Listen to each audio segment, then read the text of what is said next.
Andrew K.P. Leung, will you say then that this SCO summit has given some kind of roadmap to the SCO leaders, and at the same time, there is a commitment to multilateralism and mutual respect for sovereignty?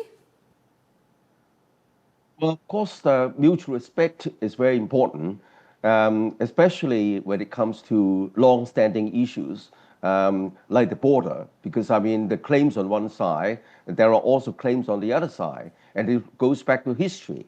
I mean, the history is left by the British India, for example, which in fact invaded the then Tibet under the Qing dynasty. That was before, of course, the establishment of the People's Republic of China, or even before the former Kuomintang China. But that was history. And then, of course, both sides would have different claims.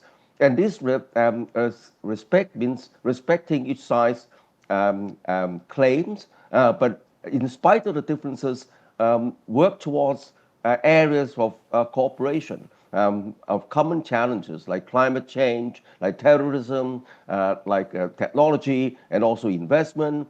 I think that what's important is, of course, China welcomes more Indian export to China. What can India export to China? Well, I mean, for example, agricultural products, or even naturally tourism, people-to-people exchanges between universities, or even space research. But also exporting perhaps even Indian cuisine to China, and other variety of Chinese products. And of course, India should welcome China's investment in India, producing jobs for India, and also maybe sharing even some of the technology, for example, on batteries. So there are a host of areas where countries can, in spite of the differences, work on areas of possible cooperation, and thereby building trust. Okay. And that's the message. Okay. I think that this is only the beginning of a roadmap towards a more peaceful, more cooperative world, in spite of deep differences between certain countries. So SCO's development for the next decade, one would say leaders in many ways have approved a roadmap which will be guiding the SCO. Gaurav, you wanted to come in, please go ahead. So on the aspect of what can India export to China, pharmaceuticals is one area where India, that is seen as pharmacy to the world, can export much more to China in case those markets open up. IT sector is another area where Indian exports can be bigger to China. There is a lot of effort from the Indian side to export more to China. It's the opacity which one hopes. This time when the conversation happened between Wang Yi, Chinese foreign minister and state councillor, member Politburo, and Ajit Doval, National Security Advisor, India pointed this out. This $100 billion trade deficit has strategic ramifications. So if China were to open its markets more to Indian products, to Indian goods and services, as has been promised many times in the past, including in 2010 when Pratibha Devi Singh Patil, as President of India, had visited China, and China said yes, more would be done. So a lot of times things are said, positive signs are all there, like today, but it has to be actioned on ground. Unless there is action on ground, it just remains confined to files. And that is why the perception in India is, with all respect to our guests, that it's not just words. It has to be action on ground that must follow, and once that action follows on ground, we will know that everyone's coming,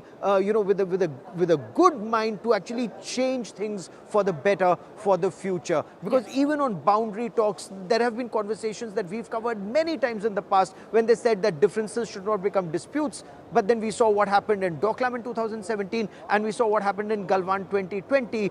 All the border defense cooperation agreements from 1993 to 1996 to 2004 to 2006 to 2014, all of them just went out of the window in one single night.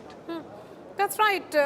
But, Gaurav, in terms of what Prime Minister said yesterday, that after disengagement, there has been an atmosphere of peace and stability in that bilateral that he had with Xi Jinping. Now it is for the diplomats from both the nations to ensure things move.